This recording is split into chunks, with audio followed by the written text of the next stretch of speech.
So, as I mentioned this morning, I want to explore living in gratitude, living in gratitude. And we're coming upon Thanksgiving week, and it is traditionally a week where we take this day, this one day, to focus on being grateful. And that intention to give thanks, thanksgiving, to give thanks, that intention is a beautiful, beautiful intention. And one of the founders of Unity, Myrtle Fillmore, she wrote, "Heaven and earth listen and respond to the soul that is quickened into praise and thanksgiving." Yes. The history of the holiday of Thanksgiving is complicated, right? Because it has been a day of mourning, actually, for many Native Americans. And it's also sometimes a difficult holiday emotionally, right? Some people feel pleasant feelings. Some people feel neutral feelings. Some people feel, unpleasant feelings, right? It's perhaps difficult family relations, or it's due to grieving the loss of a loved one. So as I spoke of last week, when I spoke on the art of allowing, we can allow ourselves to be where we are, to feel what we feel, and to bring loving awareness to that. But there is another step after we allow what is, and I want to talk about that a little bit this week, and that is directing our intention towards releasing suffering, directing our intention towards cultivating what is good for us and what is good for all. And certainly cultivating gratitude is a wonderful way to feel good. It's a wonderful way to release suffering. The Benedictine monk, Brother David Steindl-Rast, thank you. Thank you. He says, if you think it's happiness that makes you grateful, think again. It's gratefulness that makes you happy. Look closely, and you will find that people are happy because they are grateful. I've been meditating on that this week, and I think it's really true. Even animals feel gratitude. Do you know why? Do you know what turkeys are thankful for on Thanksgiving? Vegetarians.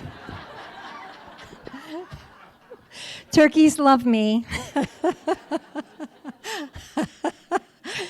I saw a meme with two turkeys talking to each other, and the one is holding his phone, and he's telling the other one, "Dude, I have a bunch of online followers, and they all want to have me over for dinner."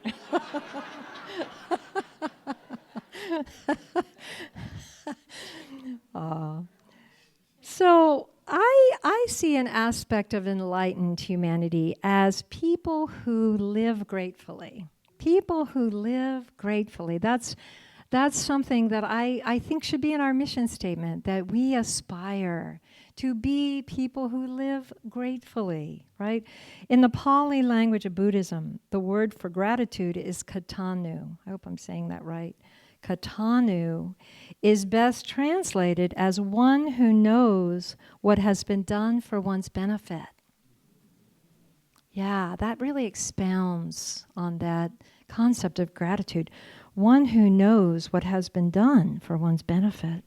And as a practice of katannu, we might remember all the ways kindness has been shown to us since the day we were born. I actually think that's such a beautiful practice. It's kind of a life review of our blessings. Very important. I think of my mom giving birth to me, taking care of me on her own. I think of her bringing music into my life immediately. Actually before I was born and after I was born, taking me out in nature, getting me a horse. I think of my early music teachers, one in particular, Mrs. Deerdorf, my 4th grade music teacher. It's funny, in my scrapbook, my mom had saved a letter from Mrs. Deerdorf. Mrs. Deerdorf was so important to me because she just saw my musicality and she really watered those seeds, probably more than anybody else in my young life.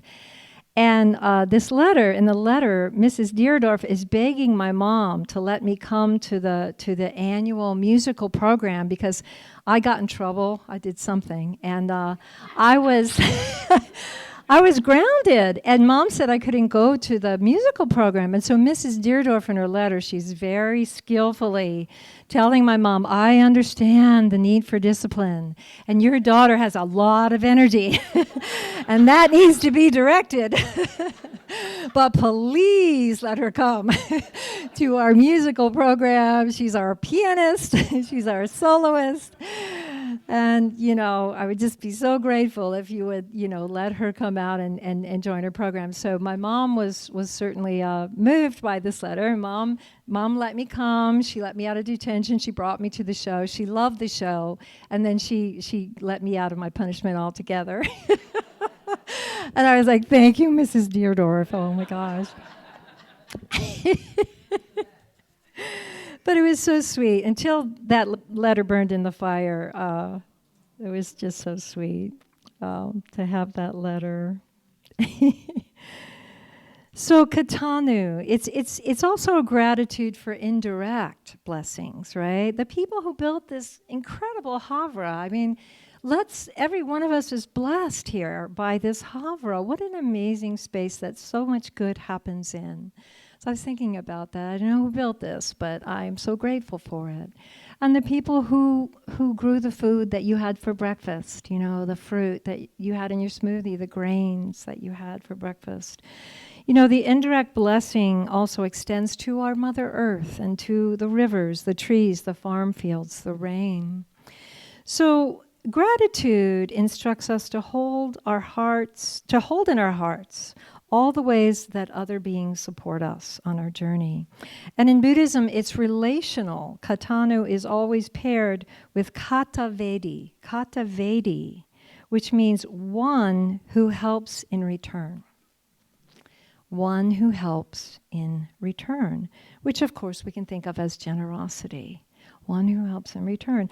And so this relationship suggests that, for one with a heart full of gratitude, they're compelled to act on that gratitude by being generous, right, and doing things that benefit others.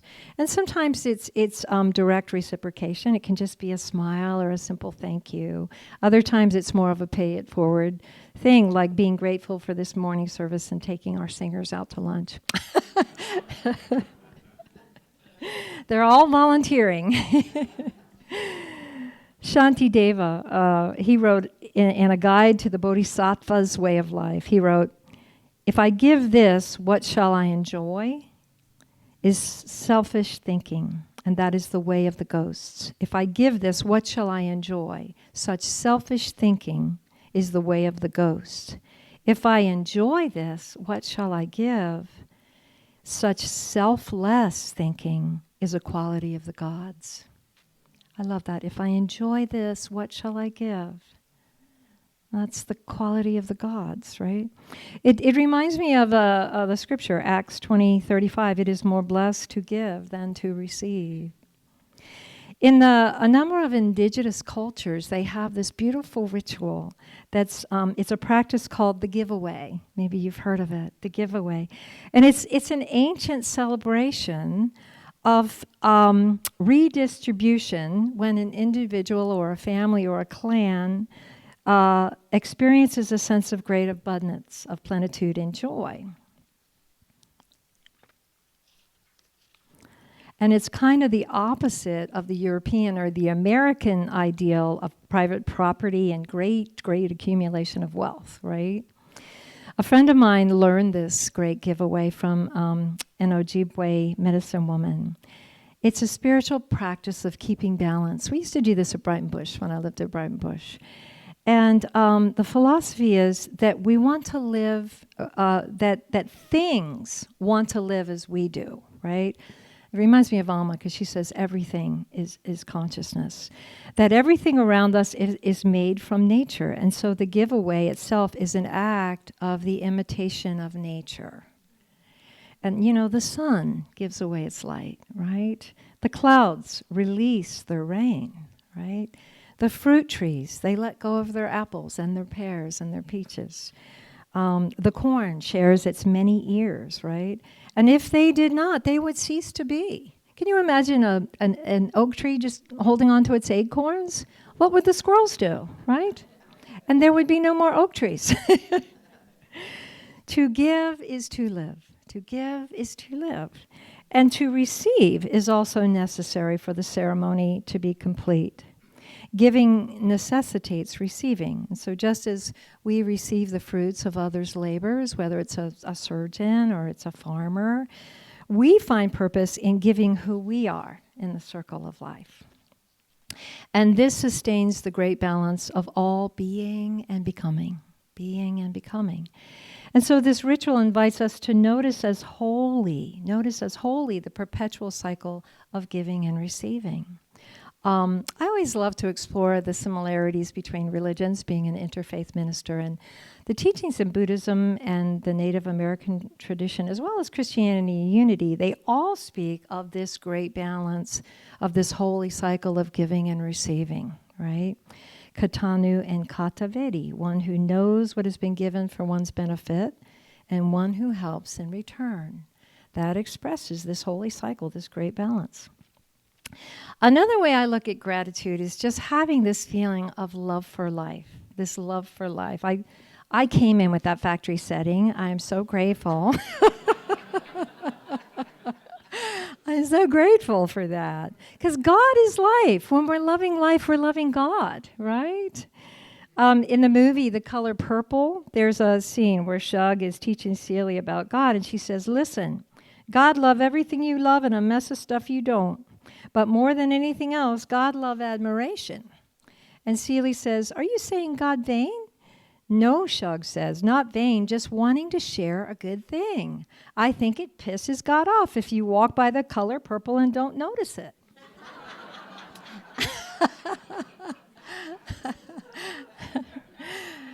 I love the color purple. It's my favorite color. So what a blessing is our amazing humanness with these incredible senses of sight and sound and taste and smell and touch, right? We are made to notice. We are made to appreciate and to take pleasure in beauty and goodness. Don't walk by the color purple and not notice it, or red or green or black and white, or the smell of the fall leaves. Don't miss the children laughing on the playground, right? Or don't miss tonight's sunset. Don't piss God off, okay? There's an intention that the Dalai Lama aspires to, and he encourages us to aspire to. And I love this quote. I think it's on my website. Every day, think as you wake up, today I am fortunate to have woken up. I am alive. I have a precious human life. I'm going to use all my energies to develop myself, to expand my heart out to others, to achieve enlightenment for the benefit of all beings. Yeah. So there's another Buddhist practice called the gladdening of the mind. I mentioned it, and that really involves cultivating a positive and resilient mental state to help us face difficulties, right, and grow our greater inner resourcefulness. And the gladdening of the mind encourages 3 practices. And the first one is one I've talked about a lot, and that is the practice of Gathas. The practice of Gathas. Thich Nhat Hanh has a whole book on Gathas, and they are mindfulness sayings that you can say when you wake up in the morning, when you're brushing your teeth. It's the beautiful, I don't remember, I didn't write it down, but the one for brushing your teeth is really about making your speech pure. You know, it's a gatha to look at brushing your teeth that way. Driving your car, it's a gatha to keep you from going too fast. The one for waking up, I love. Waking up this morning, I smile. 24 brand new hours are before me. I vow to live each moment fully and look upon all beings with eyes of compassion. And I mentioned the other one I really love, which is just a mindfulness practice of staying present, being in the moment. And that is, I have arrived, I am home. That's a beautiful walking meditation I do sometimes. Each step, I have arrived, I am home. In the here and in the now. I have arrived, I am home, in the here and in the now. I am solid, I am free. In the ultimate, I dwell. Such a beautiful gatha. So Thich Nhat Hanh has Gathas for everything. I love his book on Gathas. And they help us they help us see where the observer of our mind is.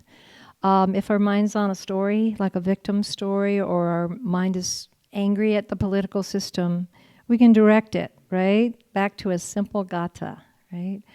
So that's one practice. The second practice is for gladdening the mind is when you're telling a story in your mind, say out loud, especially if it's heated, if it's triggered, and you're going on and your blood pressure's rising, just pause for a moment and say out loud, the story I am making up is. The story I am making up is, I'm telling that same old story about why that person does not deserve my forgiveness, and I'll never forgive them. I'm right and they're wrong. That's the story I'm telling. And what that does is just to pause and say out loud, the story I am telling is, or the story I am making up is, that just brings in a moment of mindfulness, that brings in the observer. It kind of separates our mind from our observer that's always neutral and always at peace, right? And then just that little moment, you go, oh, okay, I don't have to tell the story. My body doesn't respond well to the story, right? It's all contracted. So then I take a breath, and then I'm back to myself, right? So then the third, and then we redirect our mind to how do I release this suffering, right? That's where we take allowing to the next level, which is an intention. How do I release this suffering, right? How do I create a feeling of goodness in me, right? We have all kinds of tools for that. So then the third gladdening practice is to remember science and that there's biology affecting our experience of life. And that grows compassion because there is a part of our brain in charge of looking for danger. And if we remember that, we can have compassion for the fact that 100 good things happen, one bad thing happens, and that's all we think about the rest of the day, instead of those 100 good things, right? That's just our biology, right? Nobody wants to be stuck in an ungladdened mind, right?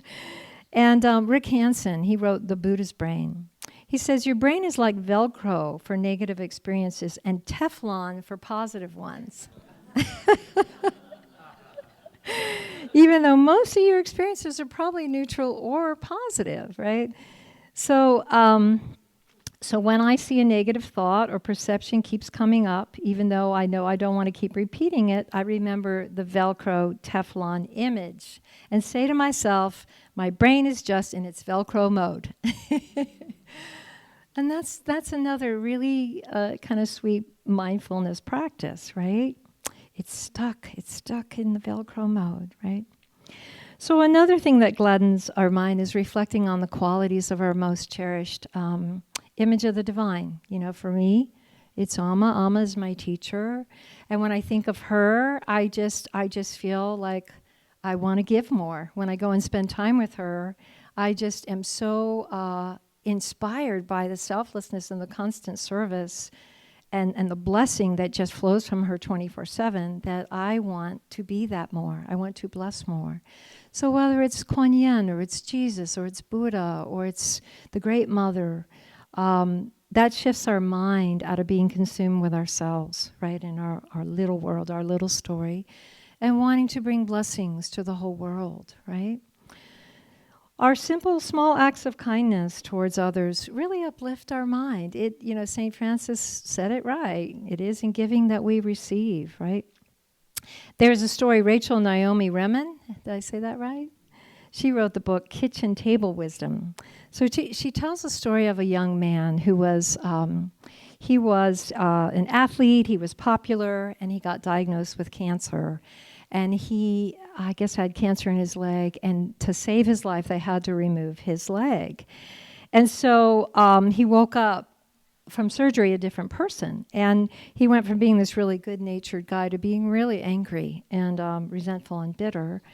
And he thought his life was over, and he fell into depression. And so that's when Rachel started working with him. And she worked with him for quite a while, and she would bring in the kinds of things we talk about here every Sunday. She would bring in mindfulness and compassion and presence and bringing the loving awareness to everything he was going through. And she had him draw some pictures. And at one point, she asked him to draw a picture of his body. And so he drew this big, giant, broken vase, right? And then he tore it, and he gave it to her. He felt torn. He felt cracked. He felt, ruined. But he continued to see Rachel and to continue to work with presence. And he started getting interested in others who were living with amputations, with disabilities, other kids especially. And he started coming out of his anger, and he started volunteering and visiting young amputees. And then one day he met this 21-year-old woman who was recovering from a double mastectomy because of a horrible breast cancer history in her family. And he was in her room with her, and she would barely look up from the bed. And after several attempts to cheer her up and so on, he looked down his leg, and he just took off his prosthetic device, and he just dramatically dropped it on the floor. And he started hopping around until finally he heard the woman start laughing. And she looked up and she said, "Well, man, if you can dance, maybe I can sing." And it turns out, just because it's a fun ending to the story, years later they got married. He made quite an impression on her. So during his last meeting with Rachel, he was beaming, and he was in a good place. And she pulled out that drawing. She had that old drawing of the cracked vase that he had drawn 2 years earlier. And he looked at it and he said, it's really not done. And he took a yellow highlighter from Dr. Remen's desk, and he drew this vibrant line extending out of the crack in the vase. And he said to her, "This is where the light comes from. This is where the light comes from, the crack, the fissures, the imperfections, the hard knocks, the hard truths." He was seeing the light came out of his own being, from what he had once perceived as his broken place. There's a goddess. Yeah, there's a goddess. Liz, I'm going to give a talk on the goddess. Her name is Never Not Broken. Never Not Broken. So, yeah, the cracks in us, right? Our own places of woundedness can be the place that broke us open so that this greater light of our being shines from there, right? My mom's death broke me open. I had no idea I could break open so wide. And in my process of mourning, I really grew so much deeper understanding, so much deeper compassion. And more light shines from me, I believe, from that broken open place. So as we enter this holiday season, I just invite you to meet all the feelings, with acceptance. And, with that feeling, this is what is right now. This is what is right now. That's a beautiful allowing statement. This is what is right now. And then explore and create an intention to grow a sense of inner goodness. How do I grow a sense of inner goodness? How do I release suffering? And give your attention to all that has blessed you. Practice that practice of katannu. Give your attention to all that has blessed you in the entirety of your life. There's probably a long list of things. And how you might return blessing to this world in your own great giveaway, right? In your own simple way. So I wish you all a gladdened mind. I wish you a heart full of gratitude and an abundance of happiness. Thank you all.